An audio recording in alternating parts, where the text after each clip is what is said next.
Hey everybody, it's Eric from EP Autos, your Libertarian car guy, and I'm driving to the gym on this bleak Sunday morning in the 2015 Dodge Dart.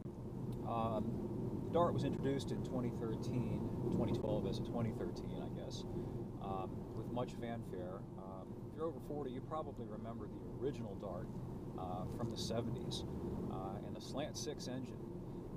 Those cars were famous and beloved. They were legendarily durable. Well, in particular, the engine was legendarily durable. That slant 6 engine was not a powerful engine, but you couldn't kill it. You had to really work hard to kill it anyway. You had to do something like run it without oil out in Death Valley to finally get it to die.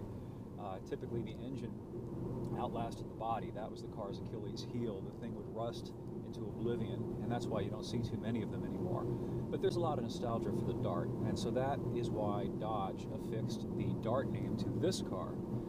Problem is that unlike, say, the Volkswagen Beetle, the new Beetle, which from a layout point of view, it's a fundamentally different car than the original, but still somehow VW recaptured the ambiance of the old car. It looks kind of like the old car. It has that kind of happy car appearance to it. This car doesn't look anything like the old Dart. It doesn't really have anything in common with the old Dart at all. It's got the name, and that's about it.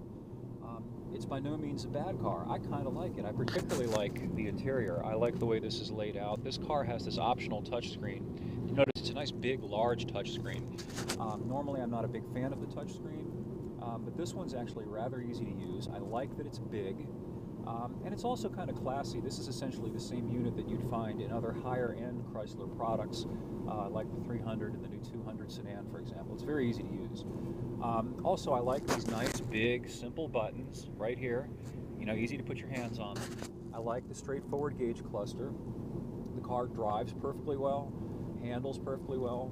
The problem is it hasn't got anything particular about it that really stands out, and in order to capture people, as they say in the industry, to get, for example, a buyer who's a Toyota buyer who's been buying Corollas forever, or a Civic buyer, or even a buyer of a Ford Focus or Fiesta or something like that, to even consider something like this, you've got to have something special to put on the table.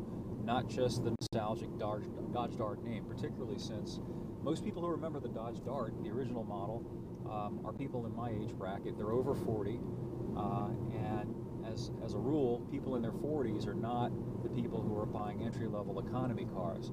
Entry-level economy cars like the Dart, this Dart, and the old Dart, the real target audience are first-time buyers and people in their 20s, their first car. Anyway, to get that audience to turn their head and look, you got to offer something special. This car gets okay gas mileage, but there's several models on the market that get better. There is an optional engine that will get over 40 miles per gallon, but again, it's optional. The As It Comes Dart, its highway mileage is around 35, 36 miles per gallon, which is fine, but it's not better than other cars in this class. Its performance, its acceleration is okay, 8 to 9 or 10 seconds or so, depending on which of the engines and transmissions you pick.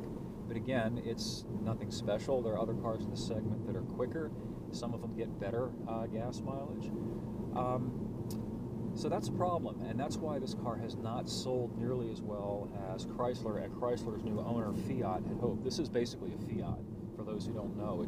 It's got some Chrysler styling affectations, but the engineering guts of it are Fiat sourced, including some of the engines. I think what they should have done, and what I'm going to write about in my review, which will be up on the site shortly, they should have done. Fiat has diesel engines in the European market. Nobody right now offers a diesel engine in a compact economy car in this segment. Well, I take that back. You can get a Volkswagen Golf diesel, but it's kind of a tall box car, so stylistically it's somewhat different. Mazda was supposed to have had a Sky-D diesel engine in the 3, but it's been hung up for a variety of reasons.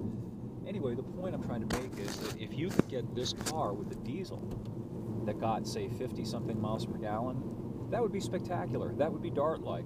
I think people would be very attracted to that, and the car would probably be a bigger sales success than it has been. Anyway, the full review will be up shortly at epautos.com. Also, I've got my latest radio interview up there. I was on the Bill Meyer show last week. This coming week, I think I'm going to be on Kate Daly's show again, and also the Brian Hyde show. So, got a bunch of appearances coming up. If you have anything in particular you'd like me to try to talk about when I'm on the radio, just post a comment or ask me about it on the site, and I'll be happy to try and accommodate that. Anyway, thanks for watching, thanks for reading, and supporting epautos.com, and we will catch up with you next time.